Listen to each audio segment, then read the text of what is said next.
Manunggaling Kaula Gusti.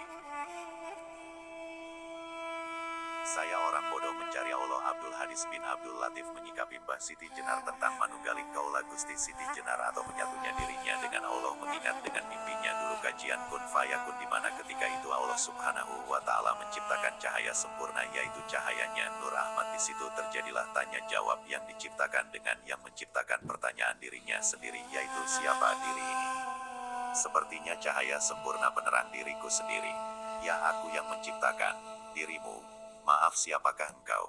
Aku adalah Allah Subhanahu wa Ta'ala. Mengapa aku sama dengan engkau yang Allah?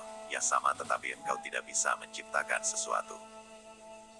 Baiklah sekarang kita menyatu lagi. Wahai Allah apakah bisa kita berdua menyatu dengan engkau ya Allah? Bagi aku Allah tidak ada kesulitan menyatunya bersamamu di mana aku Allah akan menciptakan manusia untuk menunggu surga, yaitu Dajjal, Adam dan Hawa semuanya tercipta dari ilmuku.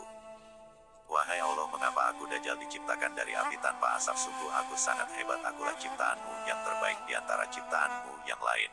Lalu mengapa engkau menciptakan sepasang yang terbentuk sangat indah? Yaitu adalah Adam dan Hawa yang terbuat dari alam surga. Dan wahai Adam dan Hawa makanlah yang aku Allah siapkan seperti buah-buahan yang nikmat dan lezat.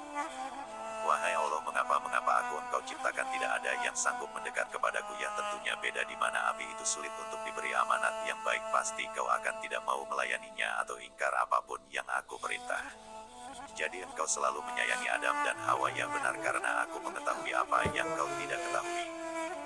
Kalau begitu aku Dajjal akan menyesatkan Adam dan Hawa hingga tersesat dari ajakan engkau ya Allah karena aku tahu kelemahan dari Adam dan Hawa itu ada 6 di mana ada kelemahannya. Di antaranya yang lemah itu 1. Mata, aku perlihatkan kepada surga dunia agar lalai perintah engkau.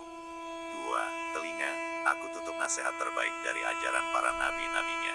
3. Mulut dan lidah, mulut berbicara baik menurut aku sendiri, yang lain dianggap salah, begitu juga lidah tutur katanya yang dapat membolak-balikan fakta yang benar aku salahkan.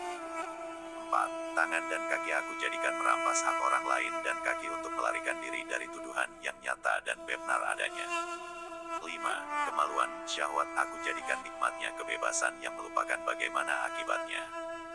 6. Hati dan otak aku belum sepenuhnya untuk menguasai kejahatan yang aku perintahkan kepada turunan Adam dan Hawa karena di situ ada suatu dua cahaya nur sulit dikalahkan, tetapi nanti di kala zamannya ada peradaban agama ini yang akan bisa aku goyahkan imannya.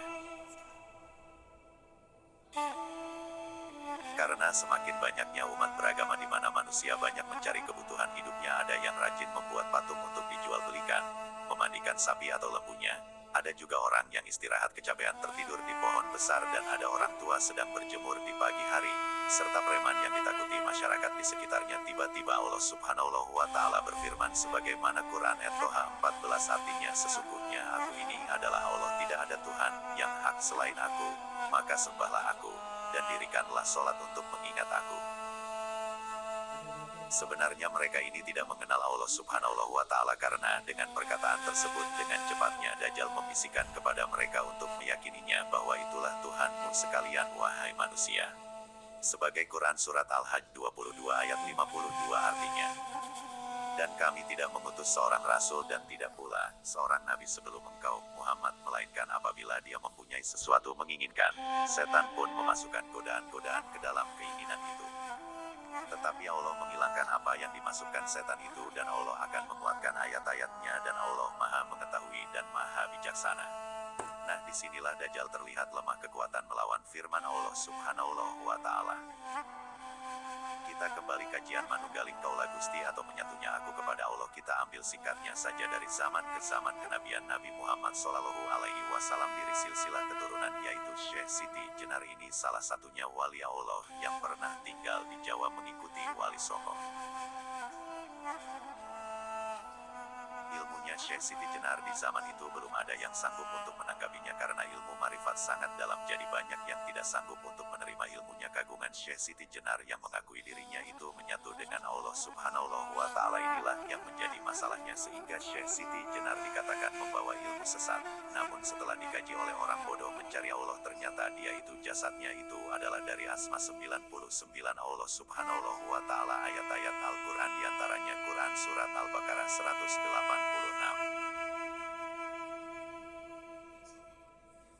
segala kehendak, bergerak, keinginan, semuanya karena Allah Subhanahu wa Ta'ala. Inilah bahwa dirinya menyatunya bersama Allah Subhanahu wa Ta'ala, dan tanpa pengawasan Allah mereka justru akan sesat, di mana jasad kita ini dari awalnya itu penyatuan antara Allah Subhanahu wa Ta'ala dengan Nabi Muhammad Shallallahu Alaihi Wasallam. Makanya Siti Jenar tetap mengakui manunggaling Kaula Gusti menyatunya dengan Allah Subhanahu wa Ta'ala yang terletak di samping kanannya jasad ini.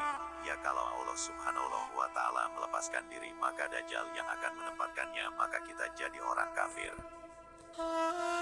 Makanya manusia di zaman sekarang jasad bagian kanan telah dikuasai oleh Dajjal ini dengan tidak disadari, dari mulai Habib, Kiai, Ustadz, anak-anak muda lepas kendali, apalagi menyandang mahasekolah atau siswa, bahkan mereka itu tidak sadar mengaku Islam, namun Islamnya mustasyabihat ini yang mereka tidak disadari dan tidak mau disalah-salahkan, maunya benar sendiri.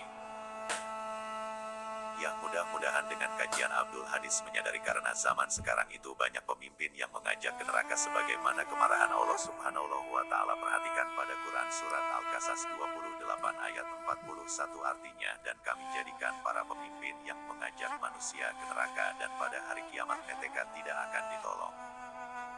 Jadi kembali pada pengakuan Syekh Siti Jenar itu tetap pada pendiriannya, bahkan sanggup dibunuh demi pengakuannya yang benar. Namun Syekh Siti Jenar tidak mengakui bisa atau menciptakan apapun yang bernyawa. Itulah ilmu makrifatnya sangat tinggi. Coba perhatikan firman Allah Subhanahu wa Ta'ala pada ayat Muhammad 47 ayat 5, artinya Allah akan memberi pemimpin kepada mereka dan memperbaiki keadaan mereka.